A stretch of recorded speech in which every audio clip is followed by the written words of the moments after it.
Pessoal, eu vou fazer um vídeo de follow-up daquele meu minerador Bobcat 300 que eu mostrei para vocês alguns dias atrás, eu instalando ele aqui em casa e coisa e tal, e eu falei para vocês que quando ele tivesse pronto, tivesse funcionando e coisa e tal, eu faria um vídeo mostrando afinal como é que funciona isso e coisa e tal.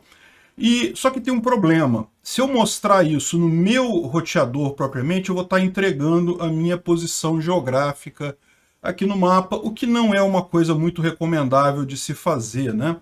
Então eu vou fazer o contrário. Ao invés de eu mostrar no meu roteador especificamente, eu vou pegar um outro roteador aqui no Rio de Janeiro e vou mostrar a situação dele, porque é um roteador que é basicamente a mesma coisa que o meu, tem as informações todas lá, já está funcionando há mais tempo, então tem até mais informações que o meu, mas o meu continua funcionando sem problema, né?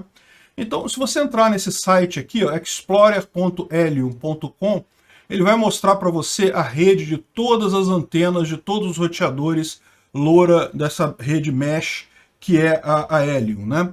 Como eu expliquei para vocês, qual que é o propósito dessa rede? O propósito dessa rede é fornecer um acesso à internet para pacotes pequenos. Então o objetivo aqui não é um acesso à internet que você vai poder baixar um vídeo, jogar um jogo, não é isso.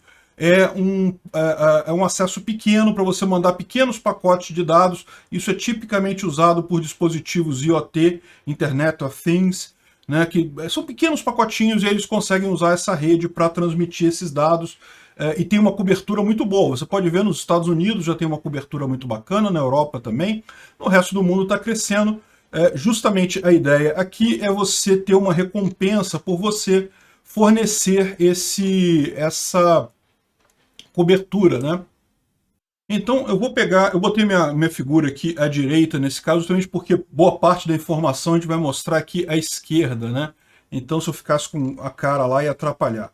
Mas eu vou pegar um outro caso aqui, um outro roteador qualquer aqui no Rio, justamente como eu falei, porque eu não posso mostrar a minha posição, ficaria meio estranho, né? Eu vou pegar esse daqui, Crazy Taffy Dog. Não conheço quem é a pessoa que tem esse roteador, essas informações são públicas, você pode entrar nesse mapa e verificar por você mesmo, né?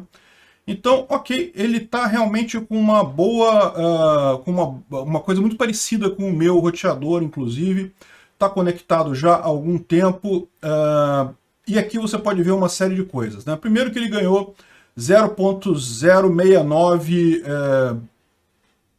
tokens da HNT nas últimas 24 horas. Isso equivale a 64 centavos de dólar, né? Então ganhou um pouquinho a coisa, como a gente já falou, eu já disse aqui, isso realmente, o que você ganha de fato é muito pouco. Nisso daqui eu estou fazendo mais pela experiência mesmo. Aliás, eu não faço recomendação nenhuma de compra de moeda e coisa e tal. O que eu estou fazendo aqui é uma experiência para ver como funciona, né? Agora, vamos entender um negócio. Cada roteador desse, tem vários aqui no Rio de Janeiro, a ideia deles é cobrir uma área grande. E aí, qual que é a ideia, né? O objetivo final é fornecer internet para dispositivos IoT que queiram pagar para usar essa internet.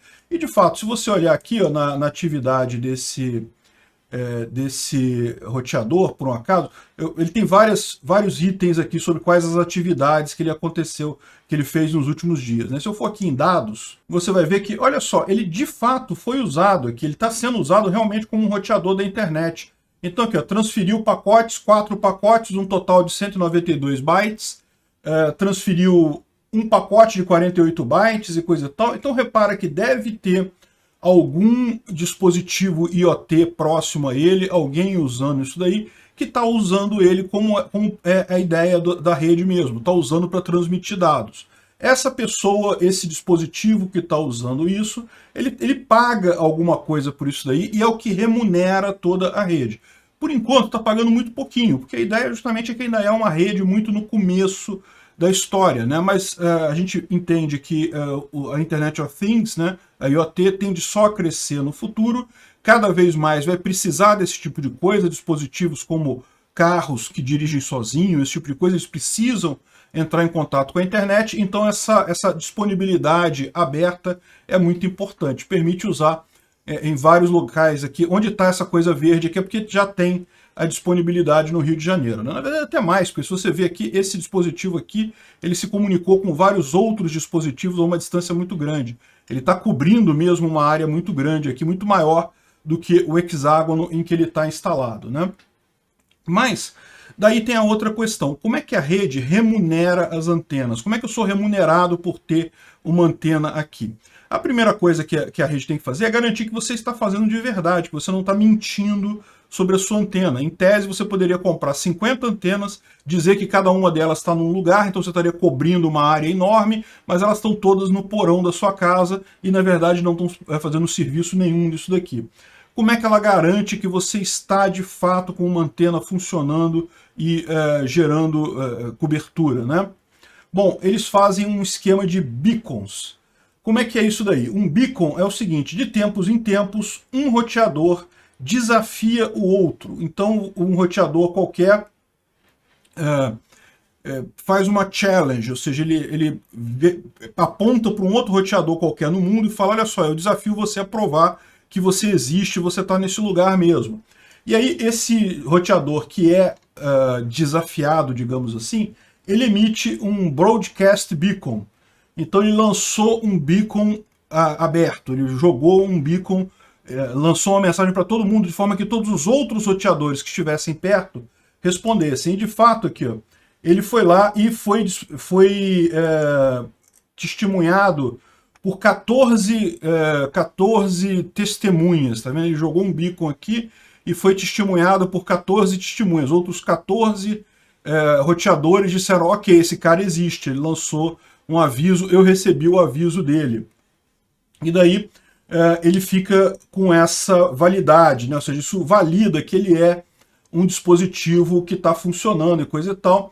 Então você tem aqui o Challenger, que é um outro dispositivo, é o Flat Bamboo Swan, ou seja, um outro dispositivo em algum lugar do planeta teve a iniciativa de aleatoriamente escolhido um, e daí ele faz um sorteio, escolhe um outro qualquer, faz o challenge do outro, e o outro é obrigado a fazer o teste, jogar o beacon e ver quantos outros respondem aquela chamada, né?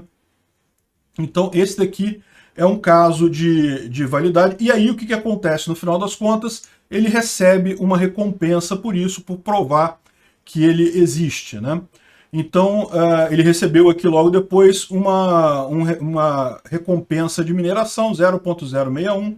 Aqui também é um outro caso em que ele testemunhou um beacon, né? Então, assim, isso daqui é quando ele recebeu, alguém fez um broadcast e ele recebeu o broadcast daquela pessoa.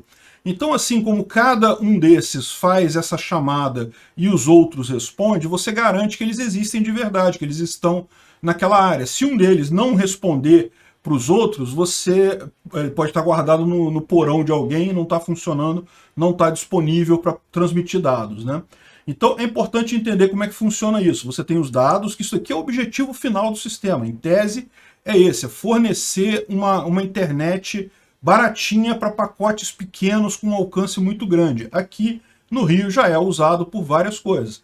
Para garantir que isso está sendo feito de fato, que as pessoas estão colocando esses beacons de fato, ela tem essa estrutura aqui de challenge, né, de desafio e resposta, que faz com que ela responda alguma coisa, né? Então aqui você tem todas as atividades, elas recebem recompensa de mineração, elas observam o challenge de outra empresa, de outro beacon, elas fazem o próprio broadcast delas, então tem um monte disso daqui aqui, e com isso, cada recompensa que você recebe, isso vai subindo, e você ganha os rewards, né? Ou seja, você ganha o valor da mineração. Esse cara aqui, se você olhar, ele recebeu, vamos pegar aqui nos últimos 30 dias, só para ter uma ideia, ele recebeu 3.85 HNT, que é a moeda da Helium, né? Isso dá mais ou menos 36 dólares. Então, como eu falei para vocês, é muito pouca coisa, é pouquinho dinheiro mesmo, a ideia aqui é mais para entender isso daí. A expectativa deles é que esse valor já foi alto, tá, gente? O pessoal que entrou nessa rede bem no iniciozinho conseguia ganhar um bom dinheiro nisso daí, porque o valor do HNT era muito alto, mas esse valor tem caído. O que vale mais agora é justamente para entender o propósito da rede, né? E a expectativa é que talvez no futuro você tenha a recompensa pelos dados aumentando o valor de novo do HNT. As empresas que querem usar essa rede, né, hoje em dia tem pouca gente usando, já tem gente usando, mas ainda é pouca. As empresas que quiserem usar essa rede, elas pagam uma tarifa em HNT também, e com isso o valor do HNT se mantém e pode ser até que se torne algo bastante interessante. Isso é uma coisa para o futuro, né? O HNT caiu frente ao dólar, como você pode ver aqui, o que é esperado. Todas as criptomoedas têm caído muito aí nesses últimos dias, então é um problema, inclusive, porque se você notar aqui a quantidade de atividades na rede, ela deu uma caída justamente porque muita gente pode ter feito a seguinte consideração: eu estou com o meu aparelhinho ligado ali, ele está consumindo energia elétrica, o que eu estou recebendo dele é tão pouco que eu vou desligar esse troço, e daí você diminui a quantidade de participantes na rede, e com isso você tem menos possibilidade de ganho, evidentemente, tem menos interação entre eles, né? Mas vamos ver, a ideia é a gente ir acompanhando isso ao longo do tempo, fazendo outras expectativas, outros testes. Se você olhar aqui, tem lugares que tem bastante coisa mesmo, tem muitos itens, né? Muitos roteadores desse. Vamos entrar num outro aqui. Esse daqui parece que não está ganhando nada. Está conectado há algum tempo, mas não está recebendo nada. Pelo menos nos últimos dias deu uma queda significativa. Antes estava funcionando com uma certa frequência, né? Enfim, é interessante a experiência, é interessante ver como é que a coisa funciona, mas ainda está muito longe de ser algo que pretende ser.